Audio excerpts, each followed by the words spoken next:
Bartholomew and the Oobleck by Dr. Seuss, as read by SigBOT1.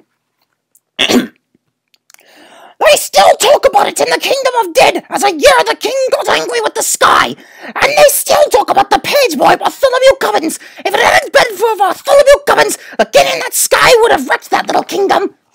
Bartholomew had seen the king get angry many times before. But that year, when His Majesty started growling at the sky, Bartholomew Cubbins just didn't know what to make of it. Yet all that year, the old king did it. All year long, he stared up into the air above his kingdom, muttering and sputtering through his royal whiskers. The things that come down from my sky. All spring, when the rain came down, he growled at that. All summer, when the sunshine came down, he growled at that. All autumn, when the fog came down, he growled at that. And that winter, when the snow came down, he started shouting, "The snow, the fog, the sunshine, this rain, bah! These four things that come down from my sky!" But King Darwin, Bartholomew tried to calm him. "You always had the same four things come down." "That's just trouble," thought the king. "Every year the same four things. I'm mighty tired of those old things. I want something new to come down." "Something new to come down?" Bartholomew gasped. "That's impossible, Your Majesty. You just can't have it." "Why don't you dare tell me what I can or cannot have? Remember, Bartholomew, I am king." "I know, sire," said Bartholomew. "You rule all the land, and you rule all the people, but even kings can't rule the sky."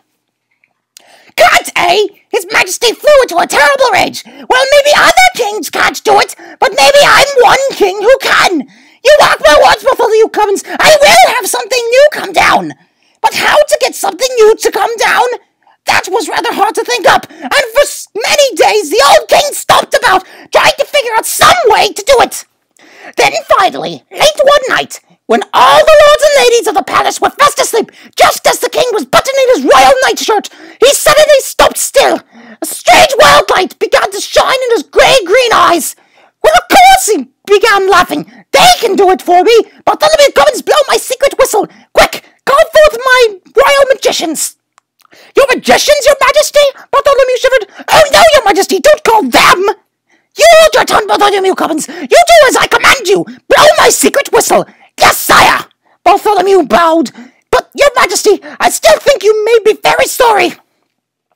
He took the king's secret whistle from its secret hook. He blew a long, loud blast down the king's back secret stairway.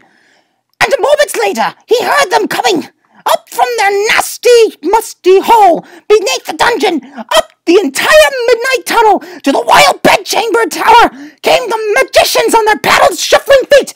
Up and right into the room they came chanting, "Shuffle, duffle, muzzle, muff, fista, weesta, Mr. Cuff. We are men of groans and howls, mystic men who eat boiled owls. Tell us what you wish, O king.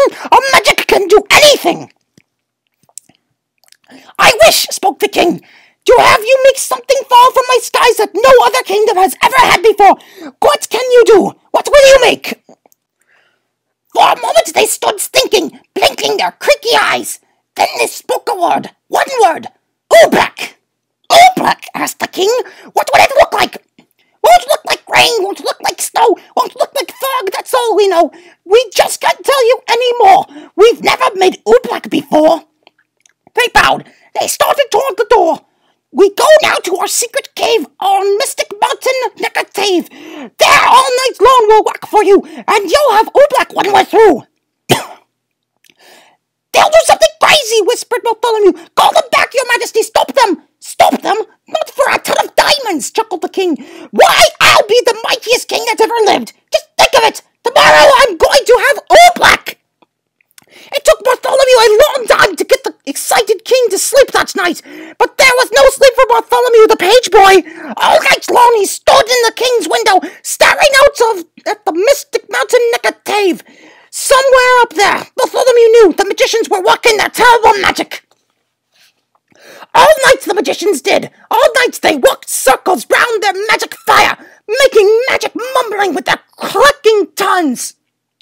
"Oh, snow and rain are not enough. Oh, we must make some brand new stuff. So feed the fire with wet mouse hair. Burn an onion, burn a chair. Burn a whisker from your chin, and burn a lawn-soured lizard skin. Burn yellow twigs and burn red breast, and and burn a stocking full of dust. Make magic smoke, great thick and hot. It sure smells dreadful, does it not? That means the smoke is now just right. So quick, before the day gets light. Go magic smoke, go high, go rise into the kingdom sky. Go make the Oobleck tumble down on every street in every town. Go make the wondrous Oobleck fall. Oh, bring down Oobleck on us all. Dawn was just breaking up. Bartholomew was still standing, trembling, watching at the bedchamber window. But now, as the sun rose, Bartholomew smiled. Those silly magicians hadn't done a thing. Then suddenly, Bartholomew Cubbins stopped smiling. Was he seeing things? No, there was something strange up there in the sky. At first it seemed like a little greenish cloud, just a wisp of greenish steam.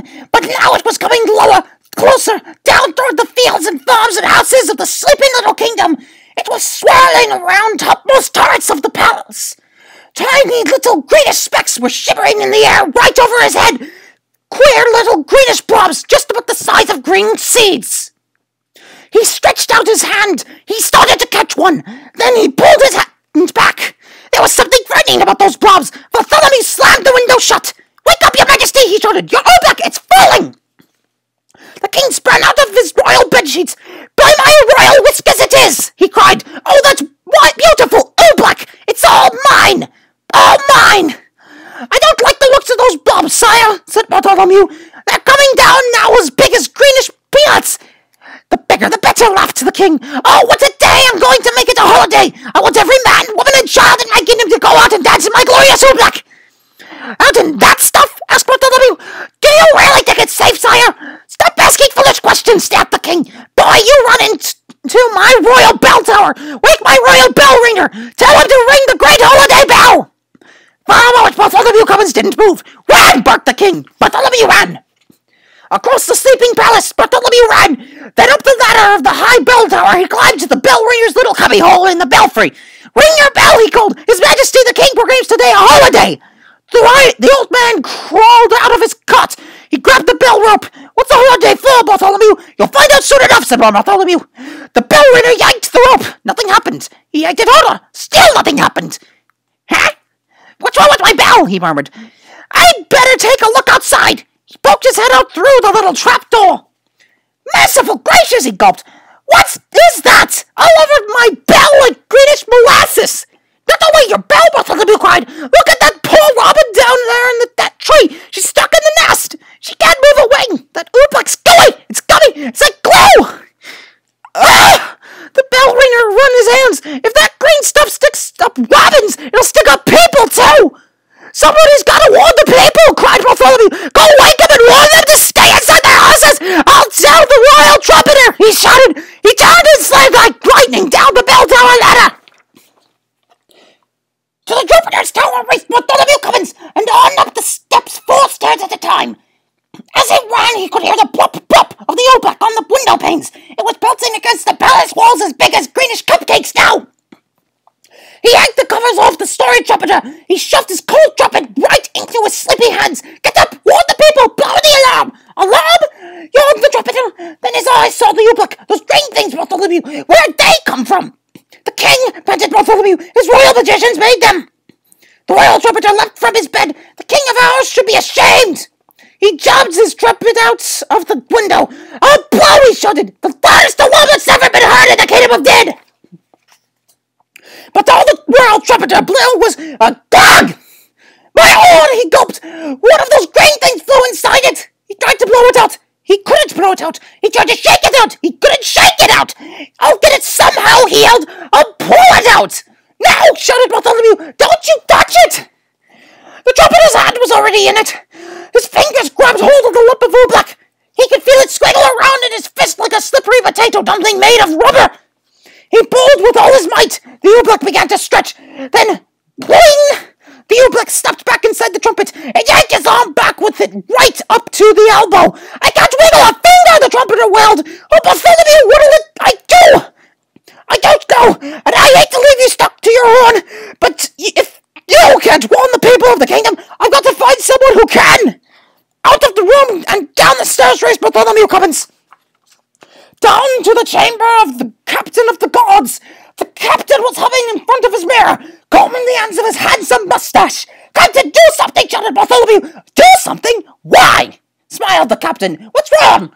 Captain, haven't you seen the dreadful Oobleck? It's coming down now as big as greenish baseballs! Oh, that stuff, laughed the captain. What's so dreadful about that, lad? You know, I think it's rather pretty. Captain, pleaded Bartholomew, it's dangerous! Nonsense, snorted the captain. Lad, you are trying to frighten me? Captains, my boys, are afraid of nothing. That stuff's harmless. I'll show you. I'll eat some. Eat some? Gasped Bartholomew. Oh, no! But before Bartholomew could stop him, the captain was leaning out of his window, scooping up some Oobleck on the end of his sword. Don't, Captain, don't!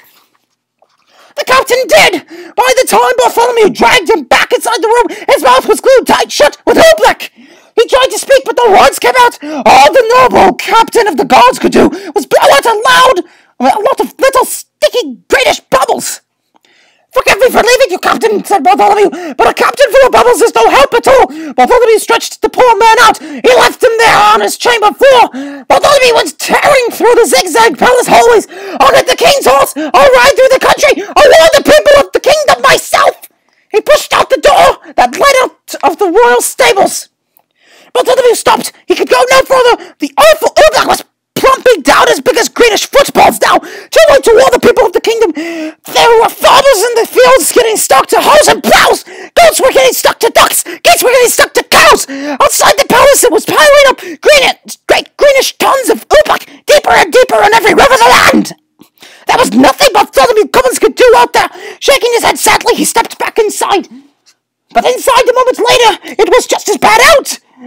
With an angry roar, the Oobleck was suddenly hitting the palace harder. It was battering and splattering against the walls, as big as greenish buckets full of gooey asparagus soup.